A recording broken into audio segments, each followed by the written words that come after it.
ॐ अज्ञानतिमिरान्धस्य ज्ञानाञ्जनशलाकया चक्षुरुन्मीलितं येन तस्मै श्रीगुरवे नमः। श्रीचैतन्यमनोभीष्टं स्थापितं येन भूतले स्वयं रूपकदा मह्यं ददाति स्वपदान्तिकम्। वन्देऽहं श्रीगुरु श्रीयुतपदकमलं श्रीगुरुन् वैष्णवांश्च श्रीरूपं साग्रजातं सहगण रघुनाथान्वितं तं सजीवं साद्वैतं सावधूतं परिजनसहितं कृष्णचैतन्यदेवं श्रीराधाकृष्णपादान् सहगण ललिता श्रीविशाखान्वितांश्च। हे कृष्ण करुणा सिन्धो दीनबन्धो जगत्पते गोपेश गोपिकान्त राधाकान्त नमोऽस्तुते। तप्त कांचन गौरांगी राधे वृंदावनेश्वरी वृषभानुसुते देवी प्रणमामि हरिप्रिये। वाञ्छाकल्पतरुभ्यश्च कृपा सिन्धुभ्य एव च पतितानां पावनेभ्यो वैष्णवेभ्यो नमो नमः। अनंतकोटि वैष्णववृंद की जय। नमो विष्णुपादाय कृष्णप्रेष्ठाय भूतले श्रीमते जयपताका स्वामिन् इति नामिने। नमो आचार्य पादाय निताय कृपा प्रदायने गौरकथा धामदाय नगर ग्राम तारिणे। नमः विष्णुपादाय कृष्ण प्रेष्ठाय भूतले श्रीमते भक्ति वेदांत स्वामिन् इति नामिने। नमस्ते सारस्वते देवे गौरवाणी प्रचारिणे निर्विशेष शून्यवादी पाश्चात्य देशतारिणे। जय श्री कृष्ण चैतन्य प्रभु नित्यानंद श्री अद्वैत गदाधर श्रीवासादि गौर भक्त वृंद। हरे कृष्ण कृष्ण कृष्ण हरे हरे हरे राम राम राम हरे हरे। हरे कृष्ण कृष्ण कृष्ण हरे हरे हरे राम राम राम हरे हरे। हरे कृष्ण कृष्ण कृष्ण हरे हरे हरे राम राम राम हरे हरे।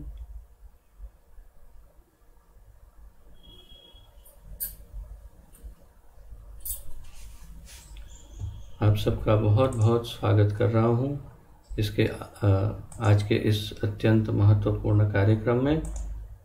और जैसा कि आप जानते हैं, हम अत्यंत महत्वपूर्ण ग्रंथ हमारे इस्कॉन के संस्थापक आचार्य श्रीमद् अभय चरणारविंद भक्तिवेदांत स्वामी श्रील प्रभुपाद जी द्वारा लिखित इस अत्यंत महत्वपूर्ण ज्ञान प्रद ग्रंथ भगवान श्री चैतन्य महाप्रभु का शिक्षामृत, इसका अध्ययन हम सम्मिलित रूप से कर रहे हैं।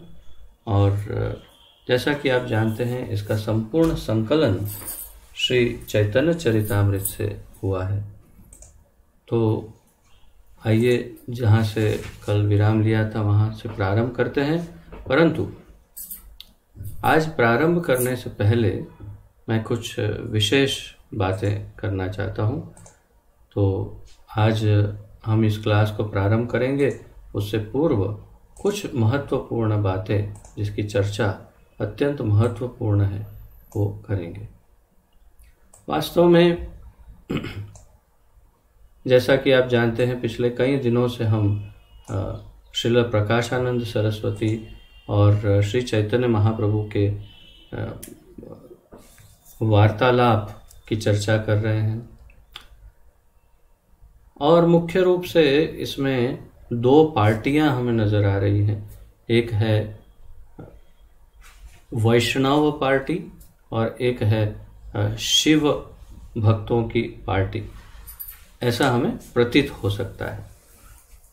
दूसरे दृष्टिकोण से देखें तो ऐसा प्रतीत हो सकता है कि वैष्णव और शंकराचार्य के जो अनुयायी हैं उनकी पार्टी, ऐसे कई दृष्टिकोणों से हम इसे देख सकते हैं और हम अलग अलग भाव इसके अंदर प्रदर्शित कर सकते हैं या दर्शित हो सकते हैं हमें भाव।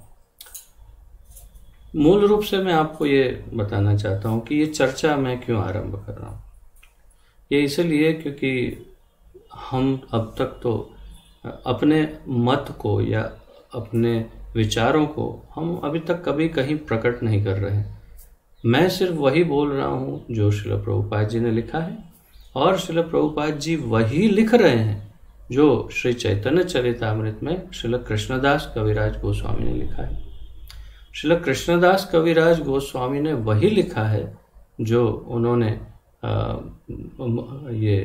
मुरारी गुप्ता और स्वरूप दामोदर आदि उनकी डायरियों में जो पढ़ा, और जो 6 गोस्वामियों से उन्होंने प्रत्यक्ष सुना, जो कोई भी ज्ञान उन्हें परंपरा में प्रत्यक्ष रूप से प्राप्त हुआ वो उन्होंने लिखा।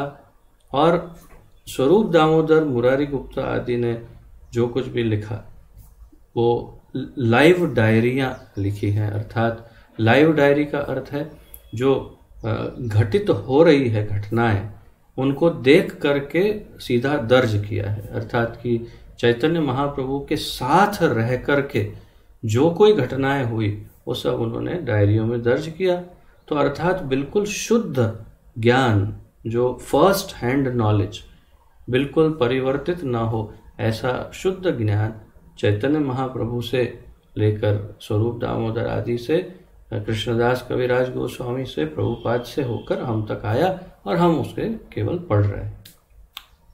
जहाँ तक मेरा विचार है, मैंने तो इसमें कोई शोधन या परिवर्तन करने का कोई प्रयास किया नहीं, परंतु मुझे थोड़ा सा था, इतना ज़्यादा नहीं था कि बहुत ज़्यादा इसका दुष्प्रभाव पड़ सकता है, परंतु थोड़ा सा दुष्प्रभाव पड़ा हो ऐसा लग रहा है, क्योंकि कुछ भक्त, शंकराचार्य के कुछ भक्त अनुयायी और शिव जी के भक्त और अनुयायी जो हैं वो आहत हुए हो ऐसा लग रहा है।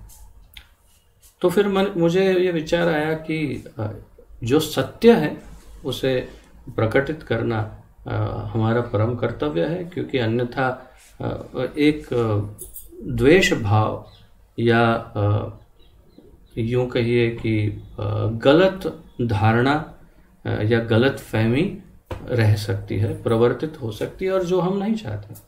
इसलिए बिल्कुल आज मैंने सोचा पहले इसको स्पष्ट कर देते हैं। जब ये सब स्पष्ट हो जाएगा तो फिर हम वही चर्चा करेंगे और फिर एक बार उसमें आगे महाप्रभु मायावाद का ही खंडन करेंगे।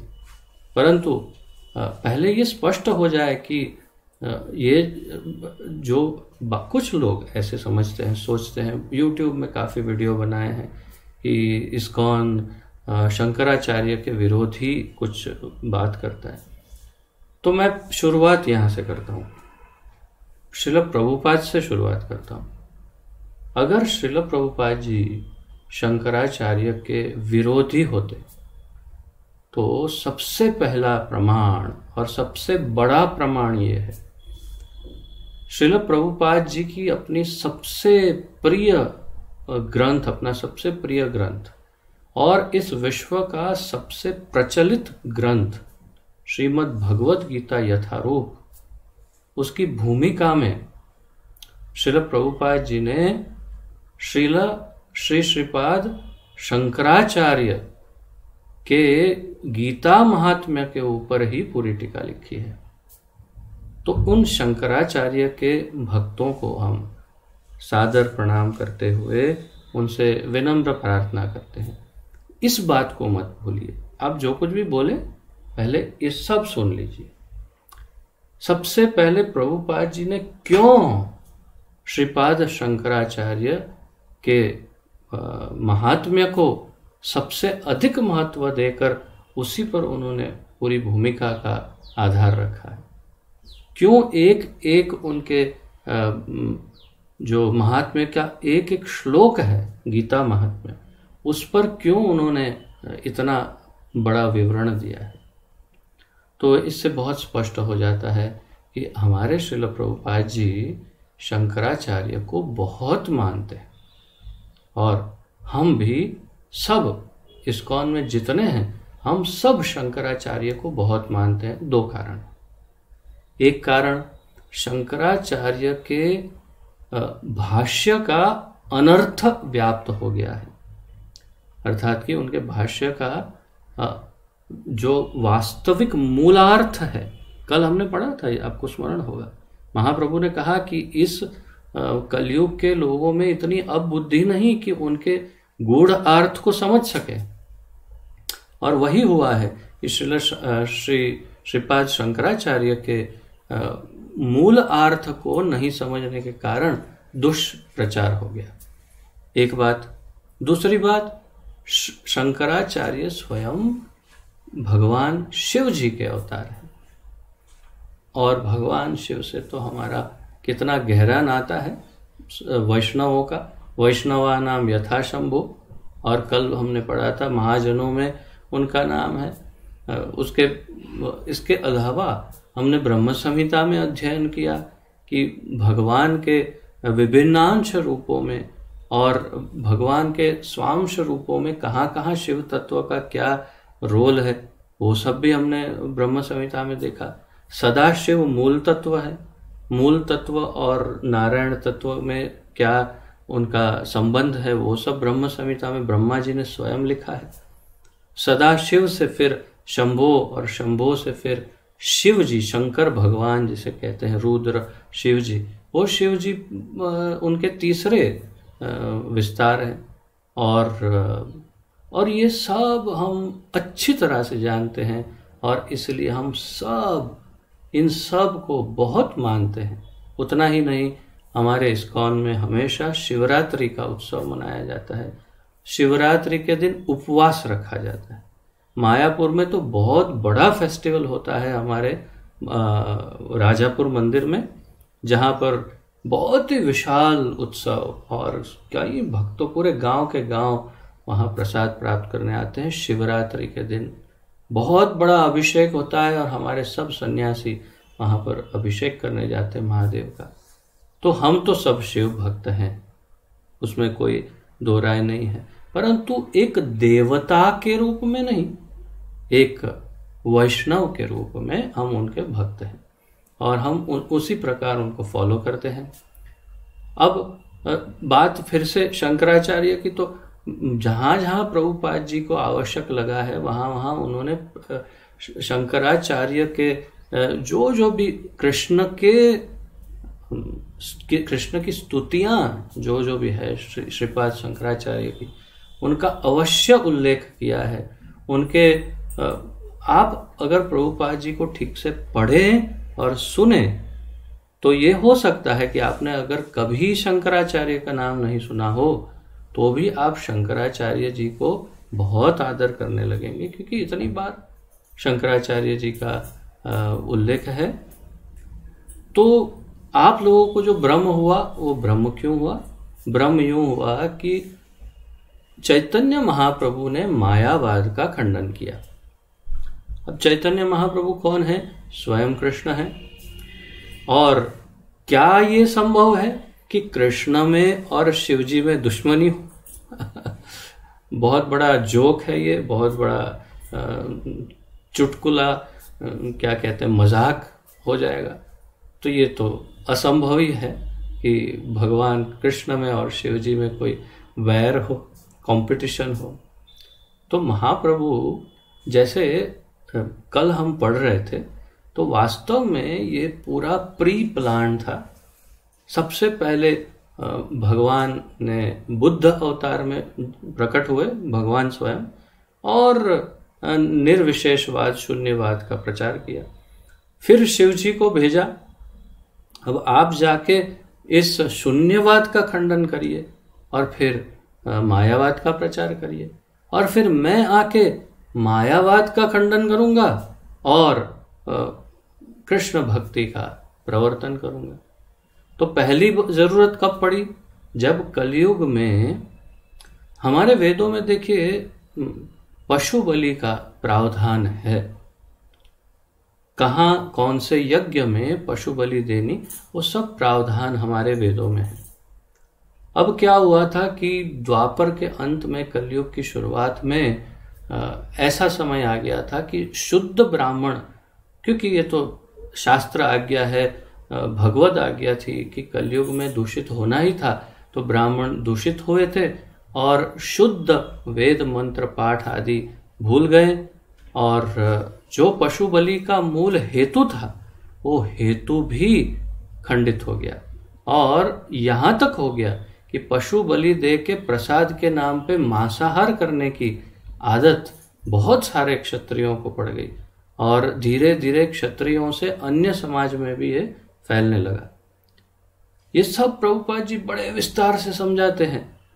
मैं ये स्पेशली वीडियो में ये सब बोल रहा हूँ ताकि जो भी यदि ये समझ रहा हो कि हम शंकराचार्य या शिव जी के खिलाफ हैं, उनके भ्रम को समूल समाप्त करने के लिए ये बता रहा हूँ।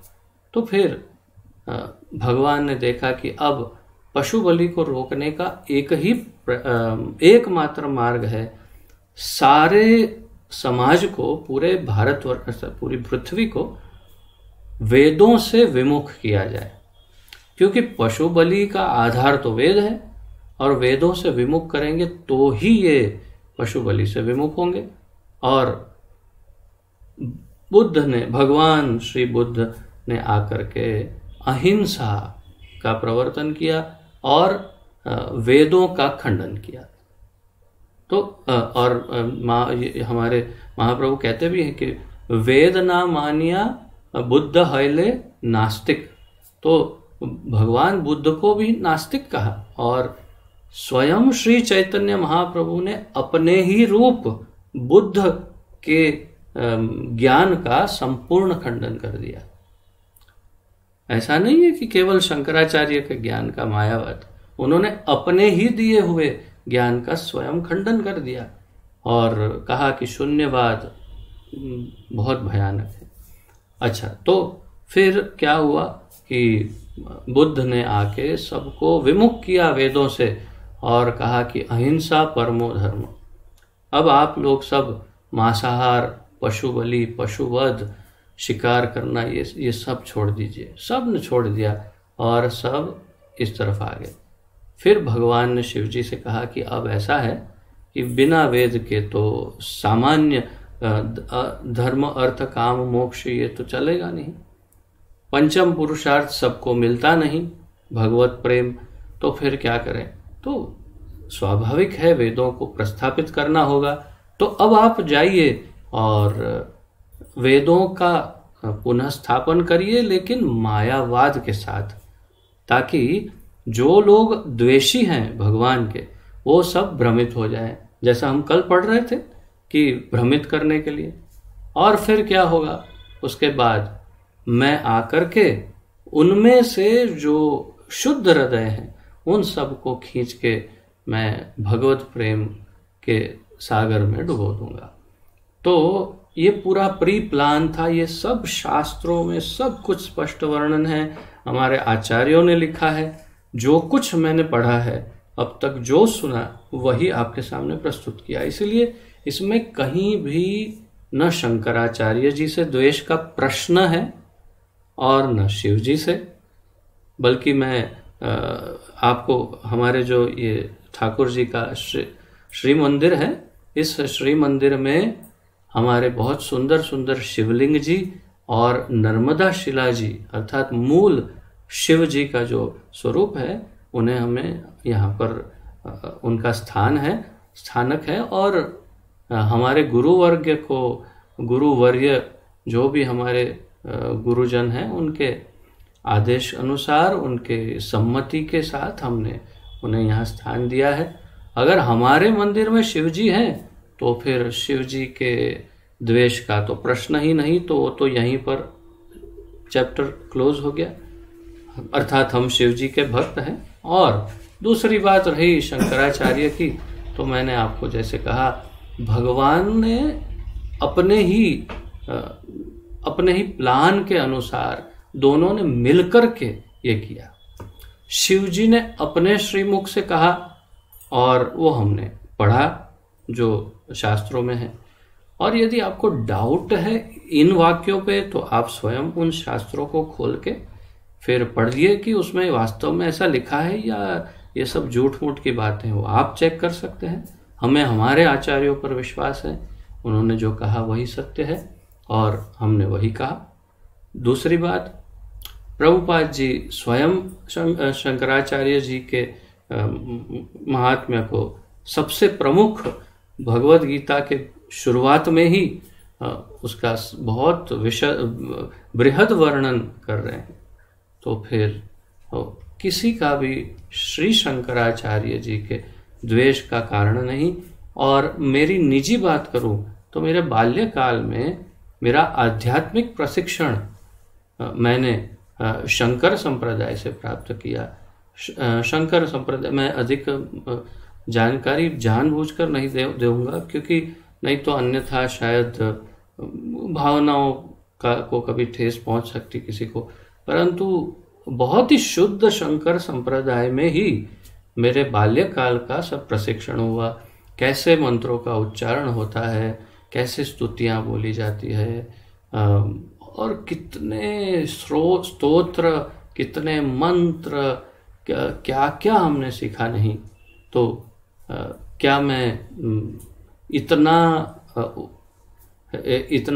कृतज्ञ हूँ कि मैं अपने गुरु तत्वों को ही उनका ही अपमान करूँगा, खंडन करूँगा।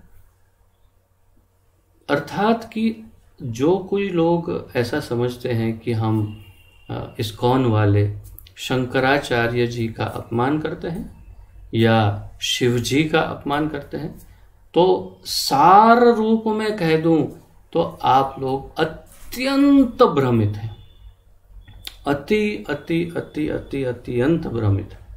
आप नहीं समझे, हम उनके प्रेमी हैं, हम उनके प्रेमी हैं। परंतु जो मायावाद है उसका खंडन करना ये चैतन्य महाप्रभु श्री कृष्ण का और शिव जी का मिला जुला प्लान था।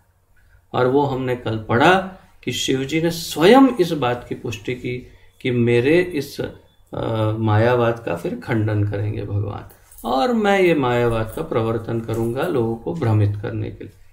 तो सार रूप में इसमें किसी को भी बुरा नहीं लगाना चाहिए। और यदि फिर भी किसी कारणवश यदि हमारे प्रिय श्रीपाद शंकराचार्य जी या मेरे प्रिय शिव जी का यदि किसी ने अपमान देखा हो मेरे वक्तव्यों में, तो उन सब से मैं क्षमा मांगता हूँ और आप सबसे निवेदन करता हूँ कि आगे से इस बात को हृदय से निकाल दीजिएगा, क्योंकि आगे भी अभी भी मायावाद का ही खंडन होगा महाप्रभु के आगे इन चर्चाओं में। और प्रकाशानंद सरस्वती जो पूरे मायावादी सन्यासियों के लीडर हैं वो, और सार्वभौम भट्टाचार्य जो सारे विश्व के सारे मायावादी सन्यासियों के प्राध्यापक है, वो दोनों महाप्रभु के शिष्य और उनके अनुयायी नहीं बनते अगर महाप्रभु कुछ भी अनुचित कहते होते।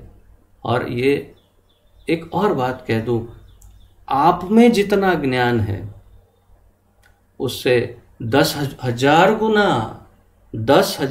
अधिक ज्ञान प्रकाशानंद सरस्वती और सार्वभौम भट्टाचार्य में था।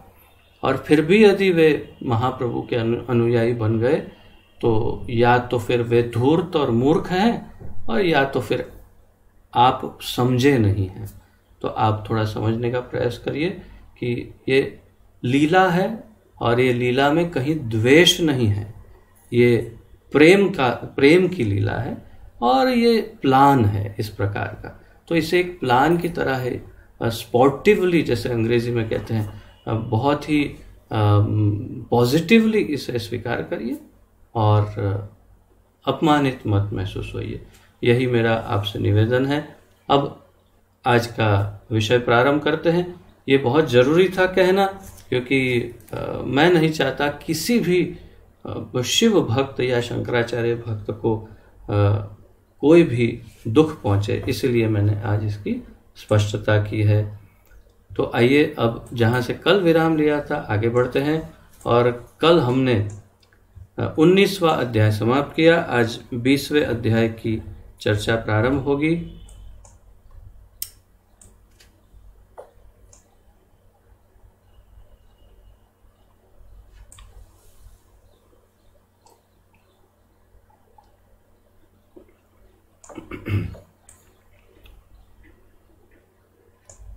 अध्याय 20 वेदांत स्वाध्याय का लक्ष्य। वेदांत स्वाध्याय का लक्ष्य। तो श्री चैतन्य महाप्रभु इस अध्याय में भी बस पूरा वेदांत का और ब्रह्म सूत्र वेदांत आदि शुद्ध ज्ञान की ही चर्चा करने वाले हैं। तो ये थोड़ा सा रस इसमें कम होगा, ज्ञान की चर्चा ज़्यादा है, परंतु महत्वपूर्ण है और हमारे लिए जानकारी के लिए महत्वपूर्ण है। तो आइए पढ़ते हैं जो महाप्रभु कह रहे हैं। यह निश्चित हुआ कि भगवान श्री कृष्ण अथवा विष्णु प्राकृत जगत के नहीं हैं। ये निश्चित हो गया कि भगवान श्री कृष्ण अथवा विष्णु इस प्राकृत जगत के नहीं हैं। तो पिछले अध्यायों में ये स्थापित किया। उन्हें प्राकृत देवता मानने वाला घोर अपराधी और निंदक है।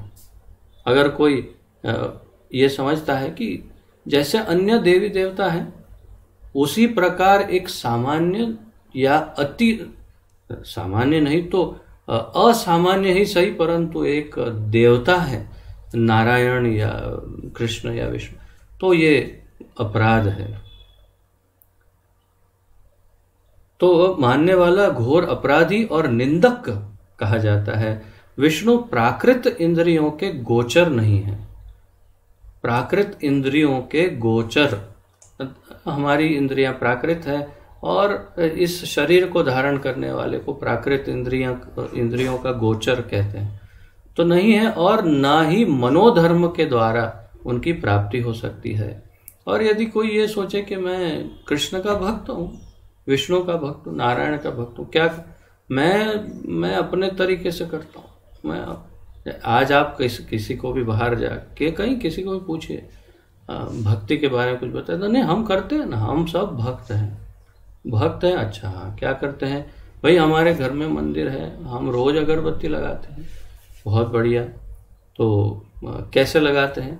नहीं, उसमें कैसे क्या लगाना, बस अगरबत्ती जलाते हैं और जो भी सामने दिखता है उसको गोल गोल घुमाते हैं। कितनी बार घुमाते हैं? कितनी बार क्या, जितनी बार घुमाना हो उतनी। अर्थात मंत्रहीनम क्रियाहीनम क्या कहते हैं उसको, स्तुतिहीनम, और जो भी किसी भी न अंदर मंत्र है, न स्तुति, न क्रियाएं हैं, न वैधि है, न विधि है। तो संपूर्ण रूप से मन गणन जो धर्म है उसे मनोधर्म कहते हैं। तो अर्थात इस प्रकार का जो मनोधर्म है उससे क्या प्राप्त होता है? उत्पात एव कल्पते। तो उससे क्या प्राप्त होता है? कुछ नहीं, जीवन में उत्पात मच जाता है, क्योंकि आप शास्त्रों के और आचार्यों के मत अनुसार नहीं कर रहे हैं, मन गणन कर रहे हैं। तो मनोधर्म द्वारा उनकी प्राप्ति नहीं हो सकती है। किसकी? भगवान की। प्राकृत जगत में शरीर आत्मा में सदा भेद रहता है। प्राकृत जगत में, इस प्राकृत जगत में आत्मा में और शरीर में सदैव भेद रहता है। क्यों? जैसे ही शरीर का नाश होता है आत्मा शरीर को छोड़ करके चली जाती है। तो आत्मा में और शरीर में भेद है। मैं आत्मा हूं और मैं इस शरीर में हूं, मैं ये शरीर नहीं हूं। ये बहुत स्पष्ट बात है। मैं एक जीवात्मा हूं और मैं इस शरीर के अंदर हूं। ये शरीर नाशवान है और ये नाश होते ही मैं इस शरीर को छोड़ करके चला जाऊंगा। तो दो अलग अलग हुए। परंतु आप देखिए यहां बताए प्राकृत जगत में शरीर और आत्मा में सदा भेद रहता है, परंतु विष्णु के आत्मा और शरीर में भेद नहीं है। नारायण या विष्णु तत्व, मूल रूप से जो भी विष्णु तत्व है उसमें, अर्थात कृष्ण में या विष्णु में, नारायण में और उनके शरीर में भेद नहीं। ऐसा नहीं है कि कोई एक नारायण ने एक चतुर्भुज शरीर लिया और उसमें प्रवेश किया और फिर थोड़े समय के बाद लगा कि नहीं, अब ये शरीर नहीं, अच्छा नहीं, दूसरा लेते। स्वयं नारायण स्वयं शरीर है, शरीर ही नारायण है, नारायण ही शरीर है, आत्मा ही शरीर है, शरीर ही आत्मा है। जो आज के युग का मनुष्य जो समझता है वो वास्तव में भगवान के लिए सत्य है। आप किसी भी सामान्य मनुष्य को जाकर पूछिए, बाहर जाके, जो आध्यात्मवादी ना हो, उसे पूछिए आप कौन है? मैं ये भाई, मैं वो बहन, मैं ये हूँ, मैं वो हूँ। ये नहीं, ये कौन? ये मैं ही तो हूँ, ये कौन है? क्या ये मैं हूँ, ये मैं हूँ। अच्छा, फिर अगर आपका हाथ काट के अलग रख दिया जाए तो फिर आप तो वहां हो ना, कि आप यहाँ हो? आप वहां हो कि यहाँ हो? फिर टेंशन में आ जाएगा। ओ, तो वो तो मेरा हाथ है। कहाँ? तो हम भी वही कह रहे हैं, वो आपका हाथ है, लेकिन आप हाथ नहीं हो।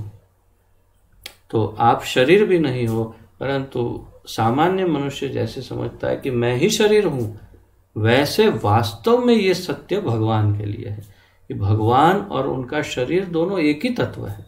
यहां तक कि भगवान, उनका शरीर, उनका नाम, उनके गुण, उनका धाम और उनके परिकर और उनकी लीलाएं, ये सब कुछ एक ही तत्व है। भगवान और उनकी लीला दोनों एक है, अर्थात भगवान की लीला ही भगवान है, भगवान का नाम ही भगवान है, भगवान का धाम ही भगवान है। परंतु सामान्य जगत में, प्राकृत जगत में सत्य नहीं। प्राकृत जगत में शरीर और आत्मा में भेद है, जो भगवान में नहीं। जीव प्राकृत पदार्थों के भोक्ता है। जीव, हम जीव इस प्राकृत जगत का जो पदार्थ है उसके हम भोक्ता है, क्योंकि माया जीव से निकृष्ट है। माया जीव से निकृष्ट अर्थात नीचे की अवस्था में है।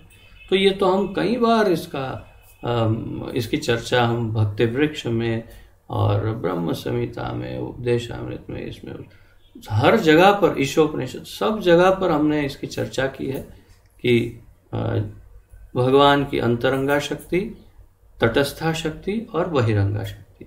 उसमें अंतरंगा शक्ति सबसे ऊपर है, परा, और जीव तटस्था शक्ति भी पराशक्ति है, परंतु अंतरंगा से नीचे, और सबसे नीचे अपराशक्ति जो बहिरंगा या माया या प्रकृति या दुर्गा इत्यादि जिसे कहा जाता है, वो बहिरंगा शक्ति है, प्रकृति शक्ति, और वो जीव से निम्न है। तो इसीलिए जीव माया के ऊपर अपना प्रभुत्व जमाने का प्रयास करते हैं और उनको भोगने का प्रयास करते हैं।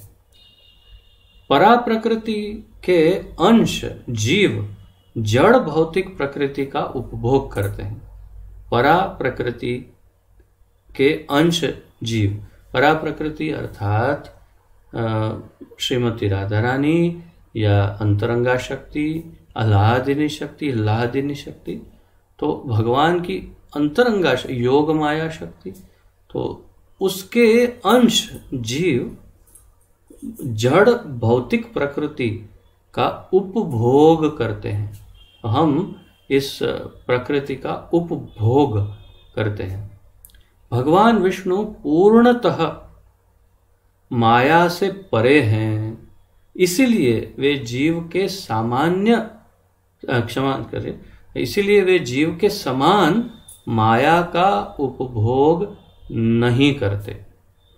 अब आप में से जितने भक्तों ने ब्रह्म संहिता की चर्चा हमारे साथ की थी, उन सब के लिए ये बिल्कुल भी नया नहीं और न आश्चर्य है, क्योंकि हमने बहुत विस्तार से ब्रह्मा जी ने समझाया और श्रील भक्ति सिद्धांत सरस्वती ठाकुर ने समझाया, शास्त्र प्रमाण के साथ। स्वयं ब्रह्म संहिता स्वयं ही शास्त्र है। तो ये समझाया कि भगवान स्वयं इंटरेस्ट नहीं लेते इस प्राकृत जगत में। क्या करते हैं, तो एक बार ब्रह्मांड प्रकट हो जाए शरीर में से, तो वे माया शक्ति को उत्पन्न करते हैं। वो भी अपने स्वयं नहीं करते, उनकी जो योग माया शक्ति है क्या नाम है, रमा शक्ति, और रमा देवी की छाया के रूप में माया प्रकट होती है। और वो माया जो है वो, और शंभु जो भगवान का विभिन्न अंश है, वो शंभु और माया मिल करके इस प्रकृति का निर्माण करते हैं और भगवान को एक इनविटेशन कार्ड भेजते हैं कि अब हम दोनों ने मिल करके ये सृष्टि की रचना की है, आप आइए। और भगवान कहते हैं आज मुझे बहुत नींद आ रही है, आप लोग एंजॉय करो, मैं थोड़ा सो जाता हूँ। और भगवान इनविटेशन रिजेक्ट करते हैं और क्या करते हैं, वे योग निद्रा के साथ निद्राधीन हो जाते हैं और अर्थात कि माया के इस जगत में इंटरेस्ट नहीं लेते, उसका भोग करने या उसमें शामिल नहीं होते, प्रत्यक्ष रूप से नहीं उस प्रकार। फिर स्वाभाविक है कि भक्तों के आनंद के लिए, भक्तों के उद्धार के लिए, भक्तों को अपना दर्शन, सानिध्य आदि प्रेम देने के लिए, उनसे प्रेम प्राप्त करने के लिए विविध अवतारों में अवतरित तो होते हैं, परंतु मूल रूप से रहते यहाँ नहीं, रहते हैं वो अपने निज धाम में योग निद्रा में सो जाते। ये तो नारायण की बात है। तो तात्पर्य यह है कि ये सब हमने ब्रह्म संहिता में बड़े विस्तार से पढ़ा था और इसलिए हमें कोई इसमें संशय नहीं। ये बात जो यहाँ कह रहे हैं बिल्कुल सत्य कह रहे हैं महाप्रभु, जो कह रहे हैं परा प्रकृति के अंश जीव जड़ भौतिक प्रकृति का उपभोग करते हैं। भगवान विष्णु पूर्णतः माया से परे हैं, इसलिए वे जीव के समान माया का उपभोग नहीं करते। मनोधर्म के व्यसन से जीव को विष्णु का ज्ञान नहीं हो सकता। मनोधर्म के व्यसन भारी शब्द है। मनोधर्म का व्यसन ऐसा व्यसन है कि कोई चाय कॉफी बीड़ी सिगरेट छोड़ दे, लेकिन मनोधर्म का व्यसन इतना जल्दी नहीं जाता जब तक संपूर्ण शरणागति, समर्पण और एक अत्यंत करुणामय सद्गुरु का आश्रय जब तक नहीं मिलता तो मनोधर्म नहीं जाता। अपने मन से ही धर्म और उसका व्यसन, तो उससे विष्णु का ज्ञान नहीं हो सकता कि नारायण कौन है। अणु जीव अर्थात एकदम छोटा सा विष्णु के भोक्ता नहीं है, विष्णु द्वारा भोगे जाते हैं। अब ये देखिए अंतर, भगवान की अंतरंगा शक्ति, तटस्था शक्ति और बहिरंगा शक्ति। भगवान बहिरंगा शक्ति माया में इंटरेस्ट नहीं लेते, तटस्था शक्ति में और अंतरंगा शक्ति में इंटरेस्ट लेते हैं। अंतरंगा के साथ तो सदैव विहार करते हैं गोलोक आदि धाम में, राधा रानी और महालक्ष्मी आदि स्वरूपों में, और यहाँ पर ये जो तटस्था शक्ति है, ये तटस्था शक्ति में इंटरेस्ट लेते हैं, परंतु यदि वो समर्पित हो, उनके भक्त हो, तो उसमें इंटरेस्ट ले करके फिर उनका भोग अर्थात कि उसमें आनंद की प्राप्ति अपने भक्तों के साथ करते हैं। भगवान, हम भगवान को नहीं भोगते, भगवान हमें भोगते हैं।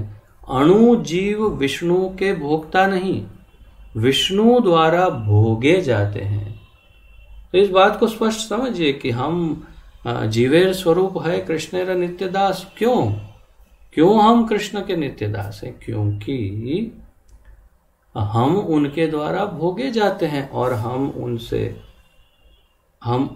उनका अंश है, हम उनसे नीचे हैं, हम उन पर अधीन हैं, हम उनके बिना हमारा अस्तित्व संभव नहीं है। तो इसीलिए वे भोगता है और हम भोग्य हैं। हम विष्णु को नहीं भोग सकते। भगवान विष्णु को भोग्य समझना सर्वोपरि अपराध है, महाप्रभु कहते हैं। सबसे बड़ा अपराध कि नारायण को भोग्य समझना। इसलिए प्रभुपाद जी कई बार समझाते हैं, बहुत बार समझा चुके हैं कि आप भगवान के साथ कैसा संबंध रखते हैं। भगवान को बोलते हैं कि हाँ हमें ये चाहिए, वो नहीं अच्छा लगता, ये दे देना, हाँ वो उतना ये हो जाना चाहिए काम, ये कर। तो क्या वो आपके परम पूज्य पिताजी के नौकर हैं, या आप उन पर बस मंदिर में जाते हैं और लिस्ट सुना के आ जाते हैं कि हाँ इतना इतना इतना काम कर देना? आप सेवक हैं कि वो सेवक हैं? मंदिर में आप जाके उनको ऑर्डर देने जाते हैं, जैसे वेटर को मेनू देख के ऑर्डर देते हैं, या फिर आप उनकी सेवा के लिए प्रार्थना करने जाते हैं?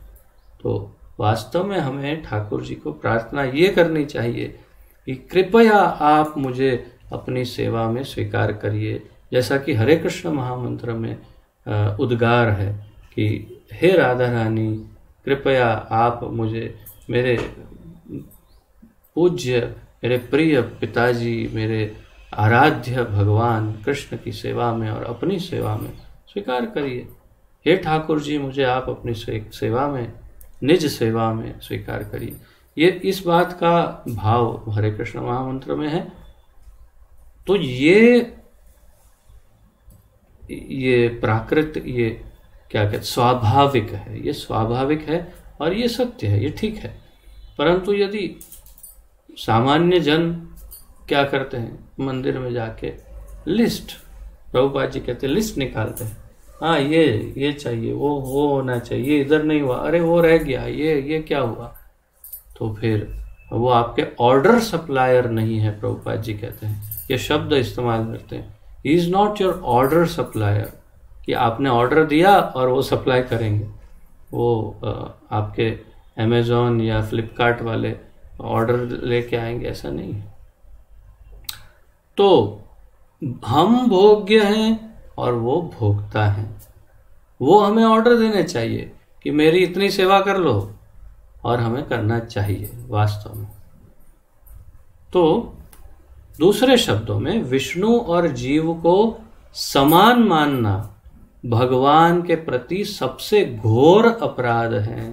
तो देखिए, इतने सारे मायावादी सन्यासियों को, जो शंकराचार्य जी के अनुयायी हैं, उनको महाप्रभु इस बात की प्रतीति, इस बात का एहसास, इस बात का ज्ञान, इस बात का साक्षात्कार करवा रहे हैं कि यदि आप कहीं इस भ्रम में हो कि हम भी नारायण हैं और हम वही तत्व है, सो हम और मैं भगवान हूँ, ऐसा कुछ, या दोनों को एक समान मानते हैं, या भोग्य मानते हैं नारायण को, या ऐसा कुछ भी, अगर ऐसा कुछ भी समझते हैं तो वास्तव में भगवान के प्रति घोर अपराध है। इस बात को बड़े प्रेम से हमारे ठाकुर जी श्री चैतन्य महाप्रभु इन सन्यासियों को समझा रहे हैं। और ये सन्यासी वास्तव में, बहुत प्रभावित हूं मैं इस बात से, वास्तव में बहुत विनम्र सन्यासी हैं सब। सचमुच ये सब अधिकारी हैं, सब शुद्ध अधिकारी हैं भगवान की कृपा प्राप्त करने के। इतना कुछ कह रहे हैं महाप्रभु और इतनी विनम्रता से सुनते हैं। आगे हम नेक्स्ट चैप्टर में देखेंगे कि कैसे वे अत्यंत विनीत भाव से महाप्रभु कहते नहीं, आप और प्रकाश डालिए और बताइए हमें, और फिर अंत में अंततो गत्वा महाप्रभु का शरण ही ग्रहण करते हैं। ये सब सबके सब एक साथ महाप्रभु के शरणागत हो जाते हैं। तो वो कोई सामान्य सन्यासी नहीं कर सकता, जो वास्तव में शुद्ध हो और विनम्र हो, वही कर सकते हैं। तो यहाँ इसलिए इनको महाप्रभु समझाने भी तो बैठे हैं। अगर ये सुनने वाले नहीं होते तो महाप्रभु टाइम क्यों वेस्ट करते? तो महाप्रभु ने कहा कि दोनों को एक समान समझना ये घोर अपराध है, नहीं मानना चाहिए। परतत्व श्री भगवान प्रज्वलित अग्नि के समान है और अनंत जीव उस अग्नि से निकलते अग्निकण हैं।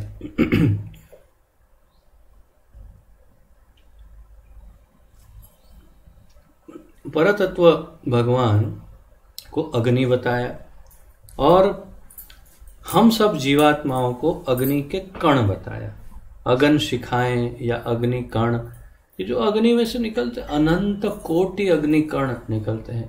और संपूर्ण रूप से प्रकाशमान।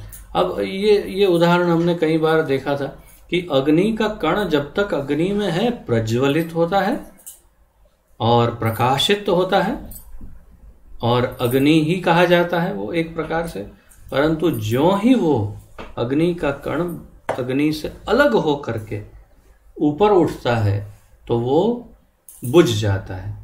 जैसे ही बुझता है, ऊपर उठता है तो बुझ जाता है, बुझ जाता है तो खाक बन जाता है, ऐश, राख, भस्म, और भस्म बन करके जमीन पर गिर जाता है और फिर उसे कोई अग्नि नहीं कहता।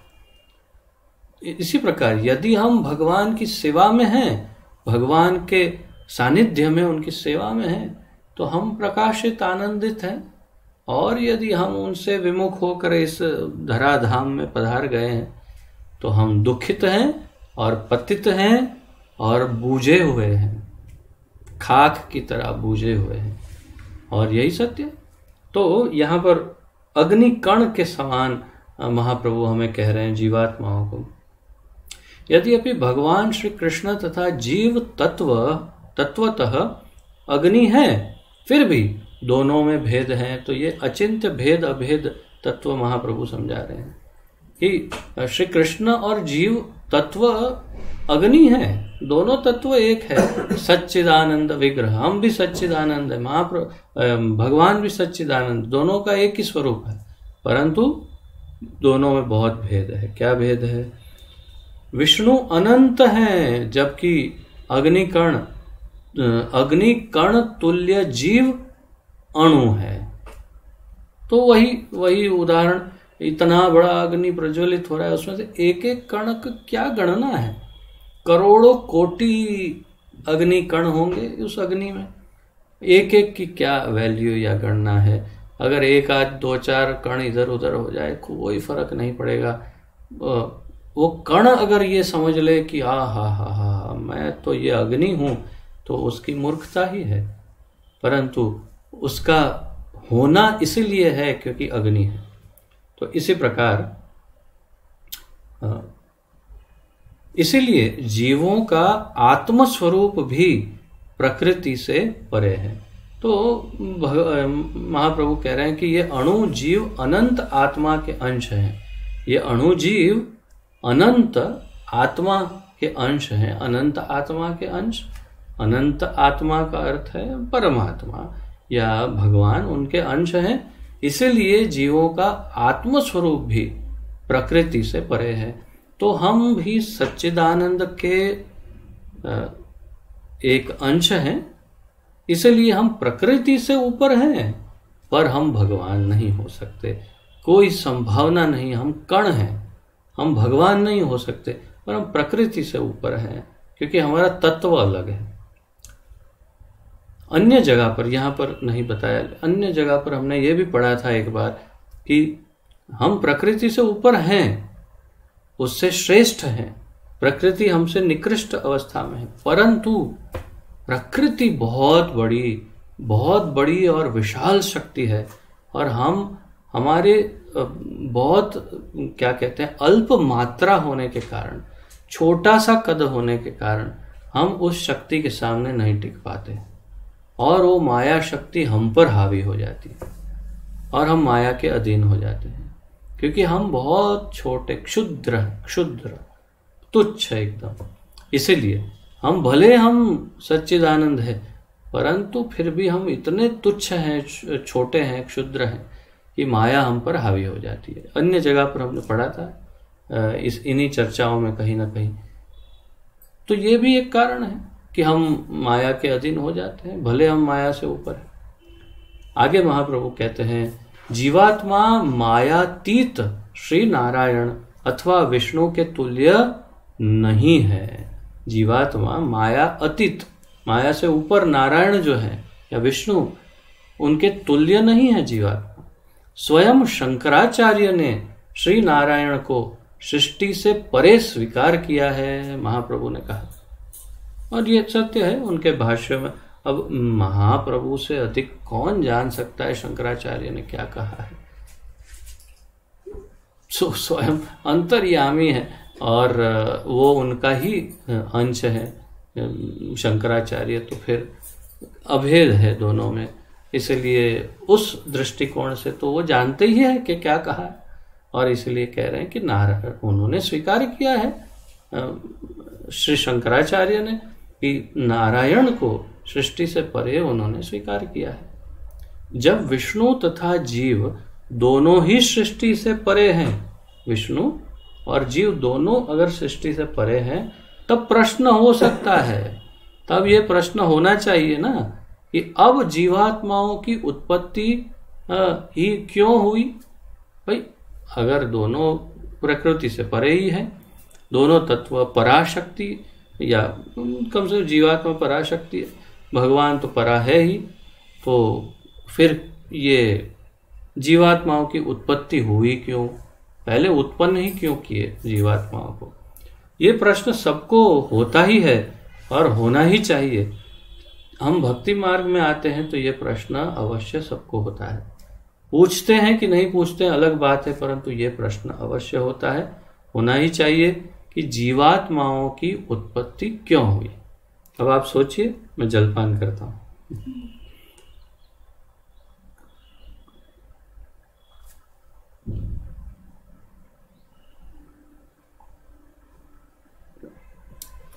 क्षमा करें। इसका उत्तर यह है कि अनंत तथा अणु दोनों के साथ साथ होने पर ही परतत्व की पूर्णता सिद्ध होती है। अब बड़े बड़े ध्यान से सुनेंगे तो काफी महत्वपूर्ण ज्ञान आज आपको प्राप्त होगा। बहुत ही स्पष्ट रूप से श्री चैतन्य महाप्रभु स्वयं भगवान ने ये समझाया कि जीवों की उत्पत्ति क्यों हुई और जरूरी थी। तो कह रहे हैं, इसका उत्तर यह है कि अनंत अर्थात भगवान और अणु अर्थात हम जीवात्मा, दोनों के साथ साथ होने पर ही परतत्व अर्थात भगवान और उनका जो भी हम कहते परतत्व, परतत्व मतलब कोई नीचे का तत्व है। हम कहेंगे लंबा है तो उसका अर्थ कोई छोटा है, नाटा कोई है। हम कहेंगे बहुत मोटा है मतलब कोई पतला है। हम कहेंगे अरे ये तो बहुत बूढ़ा है मतलब कोई और जवान है। तो हम कहेंगे परतत्व अर्थात कुछ नीचे का तत्व है। तो परतत्व की पूर्णता तभी सिद्ध होती है जब ये दोनों साथ साथ होते हैं। अर्थात अगर कोई तुच्छ अणु है और ये परतत्व है, तभी तो कहेंगे कि ये पर है और ये तुच्छ है। तो भगवान की भगवत्ता तभी भगवत्ता होती है जब हम होते हैं। अगर हम नहीं हो तो भगवान की भगवत्ता ही नहीं होगी। यही सत्य है, यही कह रहे हैं, आगे यही कहेंगे कि हम हैं तो भगवान है।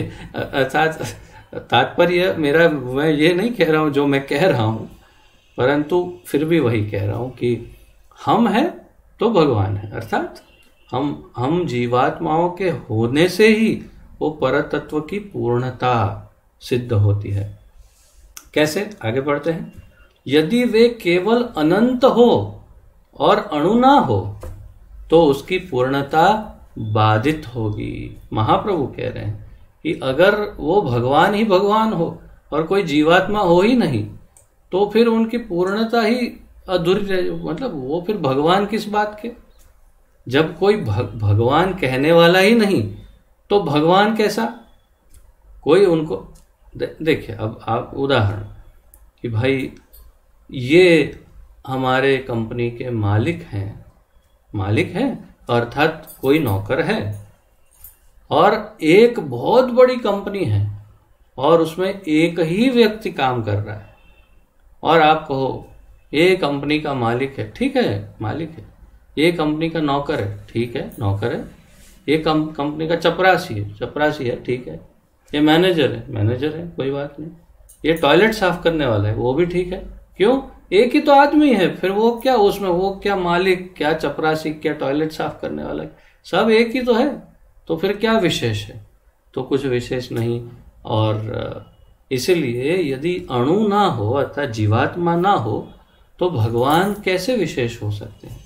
इसीलिए महाप्रभु कहते हैं कि यदि वह केवल अनंत हो और अणु ना हो तो उसकी पूर्णता बाधित होगी। उनका अनंत स्वरूप विष्णु तत्व अथवा भगवान है और जीवात्मा अणु अंश है। तो उनका जो अनंत स्वरूप है वो विष्णु तत्व है जिसे हम भगवान कहते हैं, और उनका जो ये तटस्थ शक्ति स्वरूप अणु अंश है वो सब छोटे छोटे अणु हैं, हम जीवात्मा हैं। श्री भगवान की अनंत इच्छाओं के कारण ही वैकुंठ जगत है तथा जीव की सूक्ष्म वासनाओं के फल स्वरूप प्राकृत जगत का अस्तित्व है। अब ये भी कितना एक एक लाइन में कितना, जैसे अंग्रेजी में कहते हैं पावर पैक्ड, मतलब एक एक लाइन के अंदर कितना कितना ज्ञान भरा है। श्री भगवान की अनंत इच्छाओं के कारण ही, भगवान की अपनी इच्छा है, उनकी इच्छा है भोग की कि वो इस प्रकार करेंगे भोग इधर, तो उन्होंने अपनी इच्छा भोग इच्छाओं के, जिसे हम अपने भोग के साथ तुलना नहीं कर सकते, वो भगवान का अधिकार है, वो हमें उनसे द्वेष नहीं होना चाहिए, प्रेम होना चाहिए और उनके उस भोग में शामिल होना चाहिए सेवक के रूप में। तो भगवान की इच्छाओं के कारण उन्होंने वैकुंठ जगत बनाए, विभिन्न प्रकार के वैकुंठ, और हरेक में अलग अलग स्वरूप से वे आनंद विहार करते हैं। हरेक वैकुंठ में अलग स्वरूप में आनंद विहार, और इसी प्रकार सूक्ष्म वासनाओं के फलस्वरूप हमारे हृदयों में सूक्ष्म वासनाओं के फलस्वरूप प्राकृत जगत का अस्तित्व है। तो हम क्यों यहाँ आए? हम यहाँ आए क्योंकि हमारे हृदय में भी वासना स्थित है, ये हमें भोग करना है भगवान के जैसे ही। तो हम जैसे भगवान हीरो बन के भोग कर रहे हैं, हम भी सोचते कि हम भी हीरो बनेंगे, परंतु संभव नहीं हो पाता, तो हम माया के अधीन आ जाते हैं और माया हम पर चढ़ बैठती है। हम माया को अपने वश में करने के बदले माया हम पर हावी हो जाती है और फिर हम दुख भोगते हैं, तकलीफ भोगते हैं, उल्टा हो जाता है, हमारा खेल बिगड़ जाता है, उल्टा पड़ जाता है खेल और हम प्राकृत जगत में फंस जाते हैं। विषय भोग रूपी अपनी सूक्ष्म वासना में संलग्न सूक्ष्म जीवों को जीव शक्ति कहते हैं। तो हमारी वासनाओं में डूबे हुए हम सबको जीव शक्ति कहते हैं, और अनंत से संयुक्त हो जाने पर वे जीवन मुक्त कहलाते हैं। और जब हम ये सब वासनाओं की भोग की इच्छाओं को छोड़ के ठाकुर जी के चरण को पकड़ लेते हैं और प्रार्थना करते हैं कि बस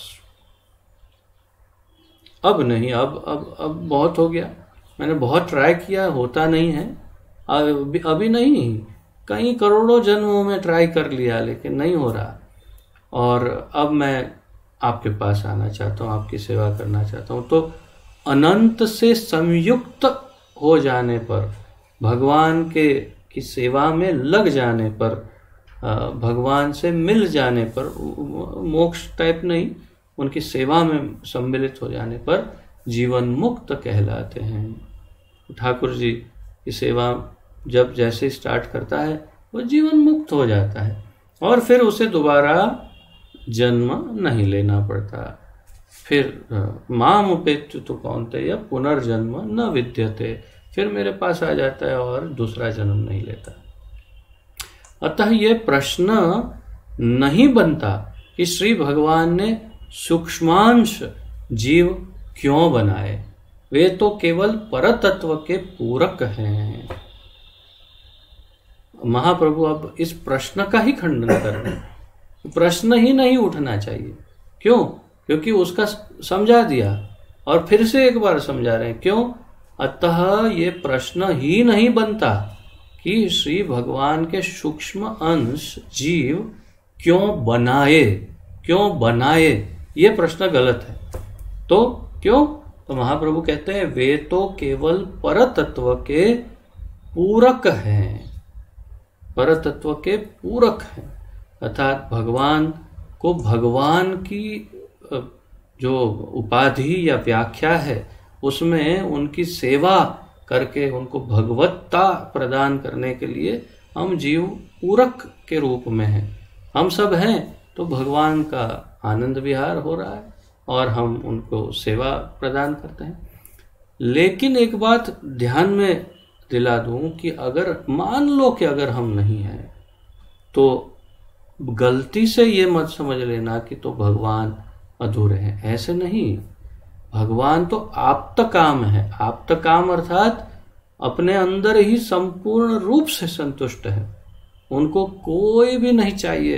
परंतु जब जीव हैं तो फिर जीव के साथ विहार करते हैं और जीवों के साथ आदान प्रदान, प्रेम का आस्वादन करते हैं, कराते हैं और विहार करते हैं। परंतु अन्यथा वे आप्तकाम हैं, स्वयं में ही संतुष्ट है, उन्हें हमारी जरूरत नहीं है। ये नहीं समझना जो मैं कह रहा हूं उससे कि उनको हमारी जरूरत नहीं है, हम केवल पूरक हैं। अनंत को परमात्मा के भिन्न अंशों की अनिवार्य आवश्यकता है। अनंत को परमात्मा के भिन्न अंशों की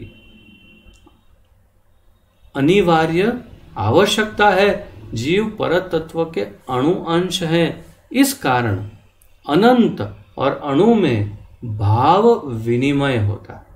विनिमय शब्द का अर्थ मैंने आपको पहले 2-4 बार समझाया था शायद। विनिमय अर्थात आदान प्रदान, आप ले गुजराती में कहते हैं, देना और लेना। और कैसा? प्रेम का, भाव का विनिमय किसमें होता है? जीव में और भगवान में। यदि अणु जीव नहीं होते तो परमेश्वर निष्क्रिय होते और चिद विलास का अभाव होता। अर्थात देखिए, ये सब का भी भाव ये नहीं है कि भगवान बिल्कुल बेकार होते, ऐसे नहीं। परंतु ये जो प्रेम का आदान प्रदान है वो नहीं होता। भगवान बैठे रहते, निष्क्रिय होते, कुछ उनके पास कार्य नहीं रहता। और कार्य क्यों है? क्योंकि इतने सारे जीव हैं, उनके साथ वे आदान प्रदान कर रहे हैं, प्रेम का आस्वादन कर रहे हैं। और चिद विलास,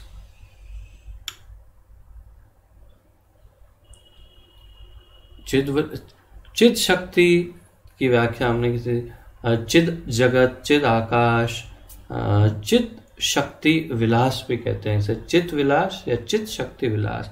तो चिद विलास शब्द का अर्थ क्या? जैसे भोग विलास, तो आनंद प्राप्त करना, और चित अर्थात उनकी जो वो दिव्य शक्ति है, दिव्य जगत है, उस दिव्य वैकुंठ जगत का जो विलास है उनका, ये अनंत कोटि वैकुंठ जगत का निर्माण करके उसमें जो वे आदान प्रदान करते हैं अपने प्रिय प्रिय भक्तों के साथ अलग अलग वैकुंठ जगतों में, कितने सारे प्रिय भक्त, तो वो चिद विलास का अभाव होता।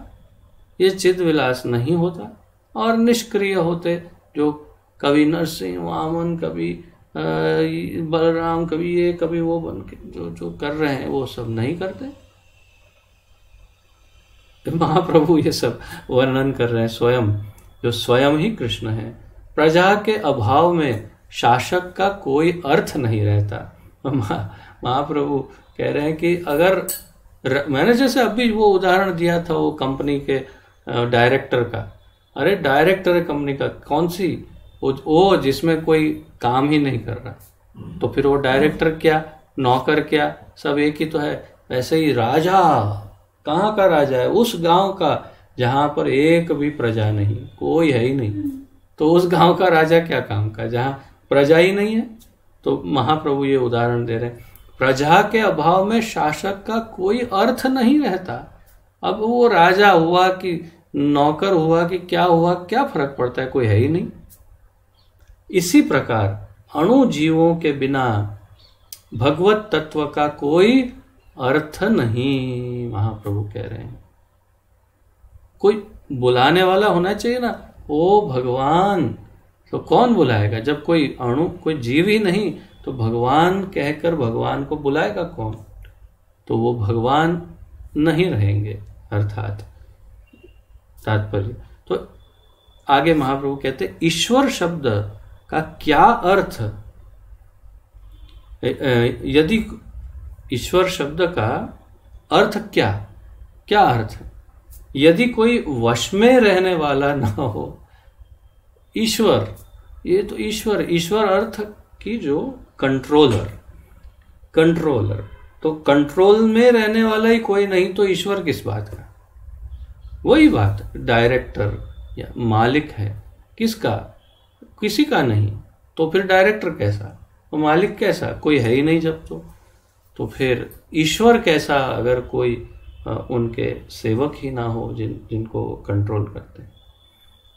अतः निष्कर्ष है, महाप्रभु कहते हैं कि जीव परम ईश्वर भगवान श्री कृष्ण की शक्ति के प्रकाश हैं तथा भगवान श्री कृष्ण शक्तिमान है। एक है शक्ति और दूसरे शक्तिमान, और हम जीवात्मा भगवान कृष्ण की शक्ति के प्रकाश हैं। अंतरंगा शक्ति के प्रकाश, तटस्था शक्ति स्वरूप हम कण हैं। भगवत गीता तथा विष्णु पुराण सहित सारे वैदिक शास्त्रों में शक्ति और शक्तिमान में भेद के अनेक प्रमाण उपलब्ध हैं। तो कोई यदि मतलब ये मूल रूप से शारीरिक भाष्य में जो श्रीपाद शंकराचार्य जी जैसे इंगित करते हैं और जैसा उसका अर्थघटन किया जाता है कि शक्ति और शक्तिमान एक ही है, तो उसके विरोध में महाप्रभु ये यहाँ पर इंगित कर रहे हैं कि वास्तव में ये भ्रांत धारणा है। ये सत्य, ये धारणा है। आप देखिएगा अगले चैप्टर में तो बहुत बड़ा आश्चर्य है, शौक। क्या शौक है? प्रकाशानंद सरस्वती जी के और उनके साथ जो सन्यासी हैं वो स्वयं कहते हैं क्या? हाँ, आपकी बात सही है। शंकराचार्य जी ने सब केवल धारणा के आधार पर लिखा है। हम भी जानते हैं कि वो केवल धारणाएं हैं, ऐसा कहते हैं ये सन्यासी। तो यही बात कि उनकी जो धारणा है कि शक्ति और शक्तिमान एक हो, वो वास्तव में उसका कोई हमें प्रमाण नहीं प्राप्त हो रहा शास्त्रों में, परंतु भगवत गीता, विष्णु पुराण आदि कई साहित्यों में, वैदिक शास्त्रों में शक्ति और शक्तिमान में भेद के अनेक प्रमाण हैं कि भगवान अलग हैं और उनकी शक्ति अलग है। भगवत गीता 7.4 में स्पष्ट उल्लेख है कि पृथ्वी, जल, अग्नि, वायु और आकाश सृष्टि के 5 मूल तत्व हैं तथा मन, बुद्धि एवं अहंकार सूक्ष्म तत्व है। तो भिन्ना प्रकृति अष्टधा कहते हैं भगवान, और अपरा प्रकृति इन 8 तत्वों में विभक्त हैं। और अपरा प्रकृति अर्थात माया, बहिरंगा या प्रकृति जो है, अपरा प्रकृति, वो इन 8 तत्वों में विभाजित है। इनसे श्री भगवान की अपरा प्रकृति बनती है। अपरा प्रकृति का एक अन्य नाम माया है। तो वही बात है, अपरा प्रकृति, माया, बहिरंगा, ये सब इन 8 हेय तत्वों से अतीत परा प्रकृति नामक श्रेष्ठ शक्ति है। तो महाप्रभु ये सब समझा रहे हैं एकदम डिटेल में, कह रहे हैं कि ये प्रकृति के इन 8 तत्वों से ऊपर भगवान की एक और है जो जैसे पराशक्ति कहते हैं, तो पराशक्ति के बारे में भगवद गीता में बहुत स्पष्ट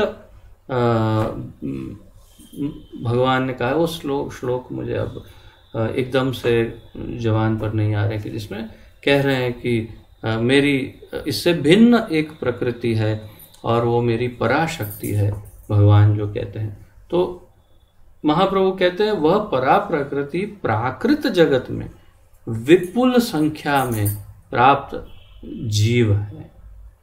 वह जो पराशक्ति है इस प्रकृति से ऊपर, वो प्राकृत जगत में है, परंतु और बड़ी संख्या में, विपुल बड़ी संख्या में प्राप्त है। और वो कौन है? जीव। उनका निर्देश भगवत गीता में 7.5 में 7.4 और 7.5 जीव भूताम से है। जीव भूताम तात्पर्य है कि परम ईश्वर भगवान श्री कृष्ण परतत्व शक्तिमान है तथा उनकी अपनी शक्तियां हैं। तो मुझे लगता है ये सही समय है, हम 7.4 7.5 देख लेते हैं। तो इससे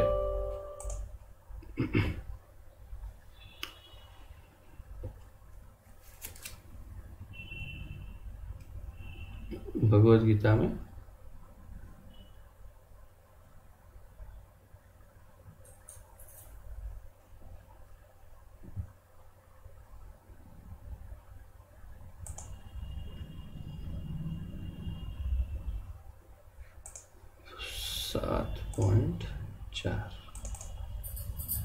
भूमिरापो नलो वायु खम मनो बुद्धिरेव च अहंकार इति मे भिन्ना प्रकृति अष्टधा। में भिन्ना प्रकृति अष्टधा। तो एक तो यहाँ पर कहा कि मेरी ये मुझसे अलग हुई ये प्रकृति के 8 विभाग हैं, और जो इस प्रकार है भूमिर अनल भूमिर आपो अनल वायु खम मन बुद्धि, इस प्रकार। तो ये 8 में विभक्त है मेरी माया प्रकृति। और फिर 7.5 में कहते हैं अपरेयम इतिस्तु अन्याम प्रकृतिम विद्धि में पराम। मैं वही, मुझे स्मरण नहीं हो रहा था। जीव भूताम महाबाहो ये येदम धार्यते जगत। तो अपरेयम इतिस्तु अन्याम प्रकृतिम, तो इससे भिन्न एक और ऊपर की प्रकृति है जो ये अपरा प्रकृति से ऊपर परा है, और विद्धि में पराम, जिसे परा प्रकृति कहते हैं। जीव भूताम महाबाहो ये इदम धार्यते जगत।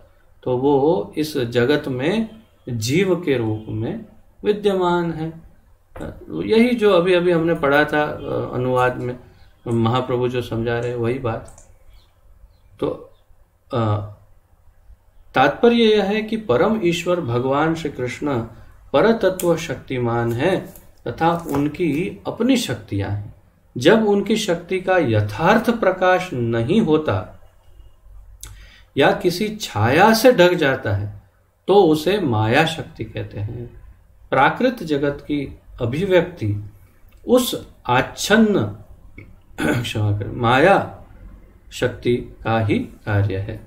तो जब उनकी शक्ति, महाप्रभु कहते हैं, का यथार्थ प्रकाश नहीं होता या किसी छाया से ढक जाती है, तो उनकी ये जो परा प्रकृति है, जो जीव पराशक्ति, वो कभी अगर किसी छाया से ढक जाए, कौन सी छाया से, तो उसी को माया कहते हैं। माया उन्हें ढक देती है। माया इतनी प्रबल शक्ति है। ये कितना आश्चर्य है ना। कई बार होता है, बड़ी बड़ी, पहले के जमानों में ज्यादा होता था कि कोई बड़ी कंपनी है, वो कंपनी के वर्कर जो हैं उनका यूनियन इतना स्ट्रांग होता है कि वो पूरी कंपनी के नियम बदलवाते हैं और उनके आधार पर ही कंपनी चलती है। यूनियन लीडर जो बोलते हैं वही वैसे ही कंपनी को करना पड़ता है। क्यों? क्यों? उनकी शक्ति और संगठन बहुत ज़्यादा है और मालिक 8-10, 2-4, 8-10 हैं, ज़्यादा नहीं। तो इसी प्रकार हम जीवात्माओं की शक्ति बहुत कमज़ोर है और माया शक्ति हमसे नीचे है, परंतु बहुत शक्तिमान होकर हमें ढक देती है। और यही यहाँ पर बता रहे हैं कि प्राकृत जगत की अभिव्यक्ति उस आच्छन्न माया शक्ति का ही कार्य है। तो ये प्राकृत जगत जो अभिव्यक्त है, जो दिखाई दे रहा है, जिसे शंकराचार्य जी के सूत्रों के अनुसार ब्रह्म सत्य जगत मिथ्या कहा। तो ब्रह्म सत्य तो है, लेकिन जगत मिथ्या नहीं, माया का कार्य है, माया ने प्रकट किया है। यही महाप्रभु कह रहे हैं कि वो मिथ्या नहीं, जगत प्राकृत जगत की अभिव्यक्ति उस आच्छन्न माया शक्ति का ही कार्य है। अर्थात माया ने इस जगत की रचना कर दी है और इसमें जीवों को भर के उसके ऊपर हाथ दबा दिया है, ढक दिया है सबको। जब जीव ठाकुर जी की शरण में जाता है तभी वो इससे मुक्त हो सकता है। मामेव ये प्रपद्यन्ते मायामेतां तरन्ति ते। बस ये बात। तो इस प्रकार चर्चा जारी रहेगी। हम आज यहाँ पर विराम लेते हैं और कल इसी अध्याय की चर्चा फिर आगे बढ़ाएंगे। तो किसी का कोई प्रश्न आदि हो, उत्कंठा, सुधार, सुझाव तो प्रस्तुत कर सकते हैं।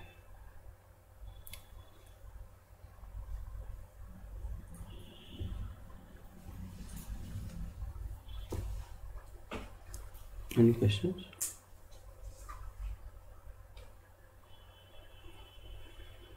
हाँ, मैं देख रहा हूँ बहुत सारे भक्त अब समझ गए, मेरी सिस्टम समझ गए कि जैसे ही क्लास में एंड करने की घोषणा करूँ, वीडियो ऑन कर देना चाहिए और कुछ तुरंत मेरा इशारा भी समझ जाते हैं और ऑन कर भी देते हैं। कुछ रह जाते हैं, अब कुछ तो रह ही जाएंगे ना, तो क्या करें, लेकिन ठीक है। तो कोई प्रश्न आदि ना हो तो विराम लेते हैं। श्री चैतन्य महाप्रभु की जय। पतित पावन जगत गुरु श्रील प्रभुपाद की जय। पतित पावन गुरुदेव की जय। निताय गौर प्रेमानंदे। हरि हरि बोल। आप सबको दंडवत प्रणाम। आप सबका बहुत बहुत धन्यवाद। हरे कृष्ण।